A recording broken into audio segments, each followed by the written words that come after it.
Hi guys! Good morning, good afternoon, good evening, and good day to all saan man panig ng mundo. Again, this is RJYC Vlog. Eto na naman tayo. Magdadaldal na naman tayo sa kaganapan sa Pilipinas. So kanina, ang dinidiscuss natin is about kay barbers na iyakin. So, tanggalin na natin siya sa eksena. Nasasayang yung ating oras sa kanya. Basta ang alam natin, alam nyo na, ang sistemahan ni barbers, iiyak lang, pero hanggang dun lang, iyak lang ng iyak. Wala naman nagagawa yung kanya mga pag-iyak. Puro iyak here, iyak there, iyak everywhere. Yan ang kanyang sistema. So ito, meron lang tayong panawagan sa ating mga panawagan natin sa ating mga botante dyan sa Pilipinas. So, maging matalino lang kayo, mga friendship. Maging matalino kayo na sa inyong pagboto ay hindi na kayo mabutol uli. Kasi alam nyo na, meron tayong sasabihin sa bawat isa dyan na alam nyo ba na bawal ang pag-vote buying, right?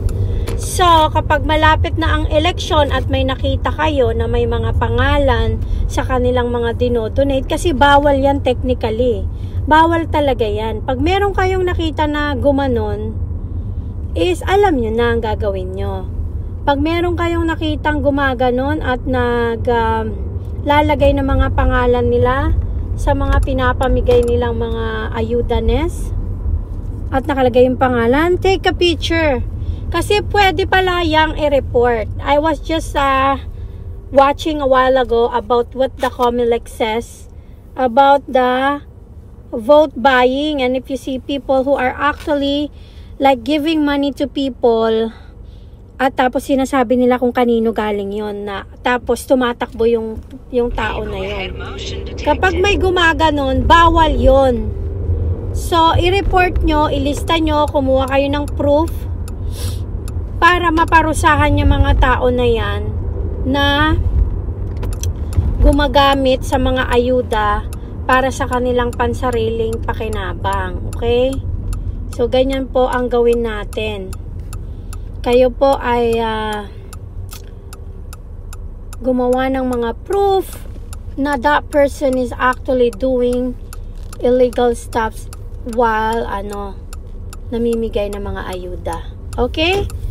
Tapos, eto pa, maging matalino tayo. Alam po natin na yung mga ayuda na yan ay pamimili nila ng boto nyo. Alalahanin nyo po, 101%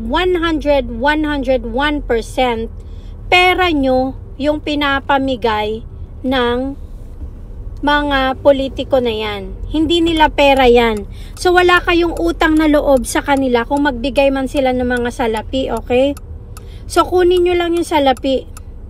Kasi pera nyo yan eh. Pero maging matalino na kayo kung sinong iboboto nyo. Maging matalino kayo kung karapat dapat bang iboto yung tao na yon na nagbigay. Okay? So maging matalino kayo kung sino yung mga iboboto nyo para alam nyo kung sino yung nararapat. Kasi alam nyo na kapag ang tao ay nag-vote buying, hindi yan matinong politiko. Hindi siya lumalaban ng patas. So, hindi yan siya matino. So, ilista nyo at tandaan nyo yung mga pagmumuka ng mga taong nagbibigay sa inyo ng salapi, tapos sasabihin, iboto nyo sila. Especially kung ang kanilang mga track record naman ay alam na this. Na alam nyo na hindi naman talaga pangmasa. Na hindi naman talaga yon ang purpose nila, bakit sila nagbigay ng salapi. Okay? Maging mapagmatsyag at maging maingat po tayo dahil nakasalalay dyan ang ilang taon na naman na panguuto at pang-dedekwat sa pera ng taong bayan. So, maging maingat po tayo na huwag tayong mapasukan uli ng mga mandarambong na mga politiko. Okay, maging matalino kayo sa inyong pagboto At wag nyong hayaan na yung mga politiko na yan ay maghari uli sa Senado or sa kung saang anumang posisyon. Okay? Be vigilant and ilista nyo yung mga taong nagbibigay nga ng salapi pero alam mo naman walang good track record. Na ang kanilang mga record naman ay pangungurakot o kaya panglalamang sa kapwa-tao o kaya naman pangiisa. Yung mga ganun, ha? Maging maingat tayo mga ka-friendship kasi alam nyo na ang daming mga siraulo dito sa earth. Kaya wag tayong wag tayong magbobobohan at tanga-tangahan, maging matalino tayo. Dahil ang anumang magiging desisyon nyo ay nakasalalay dyan ang inyong magiging buhay sa mga susunod na panahon kasama na ng inyong mga pamilya, mga anak, kapatid, mga kamag-anak. So, maging matalino po tayong lahat, okay? God bless everyone and wag nyong hahayaan na itong mga ginayupak na to ay gaganon-ganonin lang kayo. Na akala'y nabibili lang kayo ng salapi at okay na. Na pasalamat na at ganun lang. Papasalamat ka na dahil binigyan ka ng salapi pero nawalan ka naman ng dangal. So maging maingat tayo dahil ang bawat desisyong gagawin natin nakasalalay dyan ng ating mga pamilya at lalo-lalo na ang ating mga anak. Okay?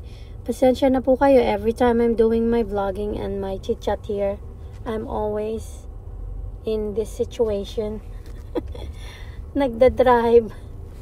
Kasi ito lang yung pagkakataon ko na kasi I'm full-time working here. I'm actually double job working here.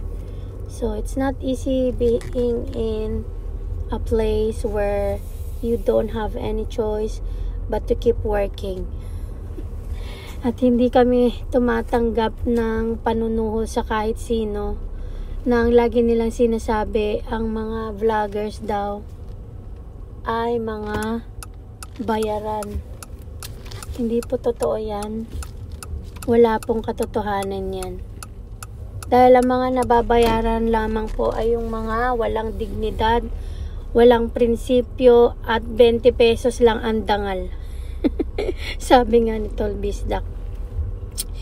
Anyways, mag-ingat tayong lahat at mamaya i-discuss din natin yung mabuti naman at natauhan. I don't know, actually hindi naman talaga natauhan niyang si Bangag, natauhan siya na kailangan niyang i-check muna yung yung budget, national budget for 2025 at hindi muna niya pinirmahan kasi natauhan siya. No.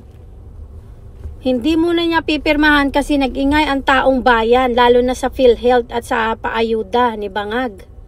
So, you know what I mean? Hindi niya muna pipirmahan yun kasi ganun na nangyari. Takot siya na maboljak siya ng taong bayan.